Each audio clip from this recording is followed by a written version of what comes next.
Olá, minha gente, muito bom dia, boa tarde, boa noite, conforme seja a hora que você esteja vendo a postagem desse vídeo. Como sempre, em cada vídeo, eu gosto de me apresentar, se é que você não me conhece.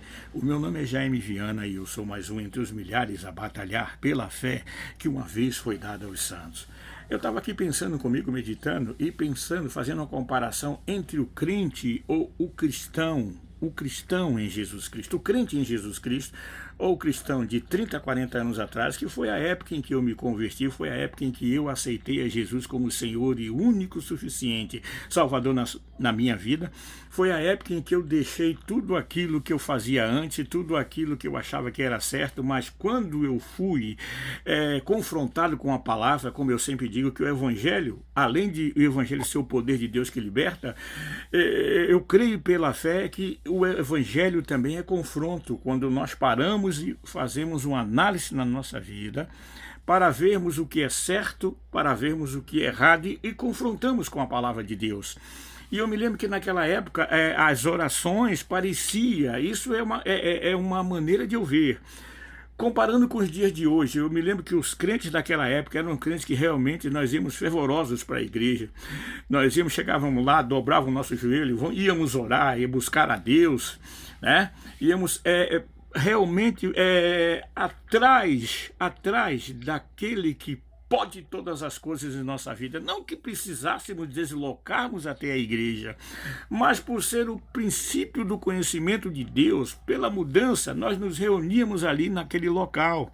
Era uma igreja simples, que ficava de um lado era a praia, do outro lado era a avenida suburbana, lá em Salvador, na Bahia. Mas estava a gente, tínhamos tarde lá com 400 pessoas. E as pessoas orando, buscando a Deus. E às noites, quando terminava o culto, gente, nós íamos para a praia, íamos orar. E eu me lembro de algo que aconteceu naquela época. O pessoal, todo mundo orando, e chegou dois vagabundos naquela época, dois vagabundos, um com a faca e outro parece que com uma arma, e começou a dizer, todo mundo aí cala a boca, e vamos, passa o dinheiro para cá. E a gente... o pessoal, todo mundo orando, continuava orando, glorificando a Deus, aleluia, aleluia, e fogo descendo e pessoal falando em línguas, e eles gritavam, vocês são surdos, eu estou falando é com vocês, eu estou dizendo para vocês que isso aqui é um assalto, eu quero dinheiro, eu quero tudo que vocês têm de valor aí. Chegou uma hora que um falou para o outro, rapaz, esse povo é maluco, bicho, vamos embora daqui, antes que esse troço pegue a gente. Oh, glória, glória, glória, glória. Glória a Deus. A palavra da cruz é loucura para os que perecem. Mas para nós que somos salvos, disse o apóstolo Paulo, é poder de Deus. Porque aprove a Deus salvar os crentes pela loucura da pregação.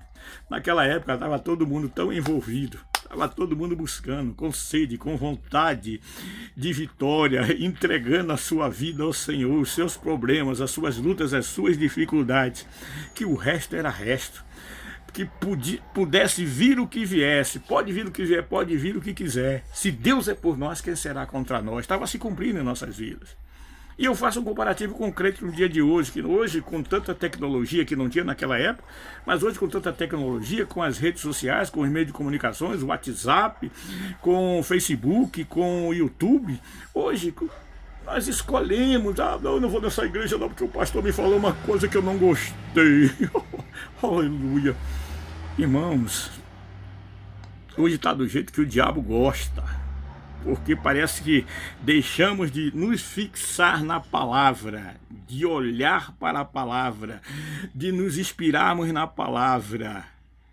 E eu me lembro disso aí, eu me lembro do que Pedro, o homem rude, disse ao Senhor Jesus.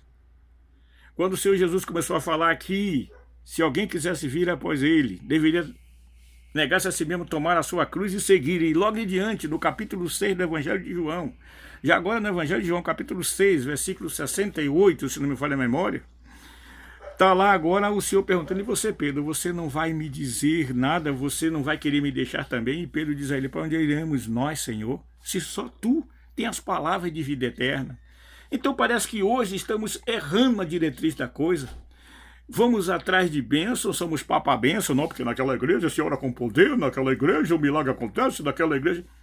O milagre só acontece porque Deus está no meio do seu povo quando busca Ele. Ele mesmo prometeu, estou convosco todos os dias até a consumação dos séculos. Mas esse milagre só vai acontecer na minha vida, na sua vida, Se você tomar posse, fazer se cumprir na sua vida o que diz lá 1 Timóteo 6,12, tomarmos posse da vida eterna. E se nós temos a vida eterna, nós temos tudo. Então vamos parar de ficar agora, como diz o apóstolo Paulo em Efésios 4,14, que nem meninos sendo levados por todo o vento de doutrina e passarmos a olharmos para a palavra de Deus, passarmos a olharmos para Jesus Cristo como autor e consumador da nossa fé, passarmos a realmente voltar a buscar na fonte, porque a fonte da vida ainda hoje é Jesus Cristo. Não tem atalho, não tem, como é que se diz, não tem um caminho melhor, nada. O caminho é Jesus, o único caminho, quer caindo, quer levantando, quer recebendo muitas vezes açoites por parte da palavra de Deus, que muitas vezes nos fazem endireitar no caminho, como o bom pastor guiando suas ovelhas, mas o caminho continua sendo Jesus. Por isso que Pedro disse ao Senhor Jesus, uma palavra inspirada pelo Espírito Santo, no capítulo 6, versículo 68 do Evangelho de João. Jesus, e tu, Pedro, tu também não quer me deixar? Ele fala, para onde iremos nós? A igreja precisa voltar a entender que o caminho continua sendo Jesus Cristo, não são correntes, porque a maneira de um homem pensar, não, porque Deus me revelou. Se ele revela, tem que estar de acordo com a palavra de Deus. Hoje o que eu vejo aí é muita aberração, é gente preocupada, porque Deus destina um para ir para o inferno, destina outros para ir para o céu. Meu Deus, quanta heresia! Deus predestina o homem para ser salvo. É só você pegar o capítulo 11 do Evangelho de Mateus. Vinde a mim todos vós que estáis cansados e oprimidos. Ele não quer saber se o cara é ladrão, se o cara é prostituto, se o cara é feminado. Ele está convidando, porque a proposta dele é, eu mudo a sua vida, lavo você dos seus pecados, transformo você e faço você um cidadão dos céus. Essa é a proposta de Deus, meu amigo, que o mundo parece que está esquecendo. Estamos esquecendo de pregar. Hoje, com tanta facilidade para se pregar, ainda não se cumpriu em nossa vida o capítulo 24 de Mateus, versículo 14. E esse evangelho vai ser pregado a todo mundo em testemunhos, a todas as pessoas. E então virá o fim. Por isso que Jesus não voltou ainda, porque estamos mais preocupados em pregar abobrinha muitas vezes. Oh, irmão, tá falando, não estou falando mal da palavra, não estou falando mal que nós estamos perdendo tempo, ao invés de pregarmos Jesus Cristo, que é o mesmo ontem, hoje, eternamente, estamos pregando, sabe o que? Doutrinas de homem, mas tudo isso está descrito na palavra. Se você for pegar, você vai ver quando Paulo disse a Timóteo que nos últimos tempos haveriam homens amantes de si mesmos e homens que pregariam doutrinas de demônio. Fazendo-se repetir, eu quero até pedir a você, vai ver lá em 1 Reis, no capítulo 22, se não me falha a memória, mas de 1 Reis, quando Acabe queria subir, e então veio um homem e disse, olha, se você voltar, Acabe, depois de toda aquela história, Deus nunca falou por mim, Deus não é comigo. Entenda isso, porque um espírito imundo disse, eu vou sair, vou entrar na boca dos seus profetas e vou falar o que eles querem ouvir. Esse é o resumo dessa história. E hoje tem muita gente que vai para a igreja, só fica à igreja se ele ouvir coisas boas, se ele ouvir a verdade, que ele precisa largar do seu meu caminho, que ele precisa se converter, que ele precisa se arrepender dos seus pecados, que ele precisa aceitar a Jesus Cristo, aleluia, senão ele vai para o inferno.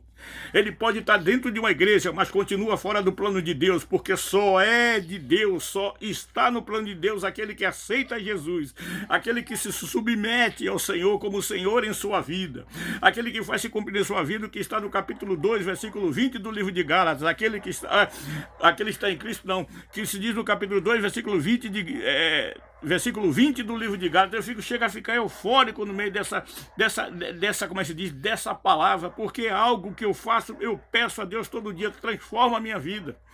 Então, em Gálatas 2:20 diz o seguinte, nos deixa bem clara a palavra de Deus, que já não vivo mais eu, mas Cristo vive em mim. A vida que agora vive, eu vivo pela fé no Filho de Deus, ou seja, coloca Deus na sua vida, coloca Ele em primeiro lugar, coloca Jesus Cristo como Senhor, entroniza Ele, sai de, como é que se diz?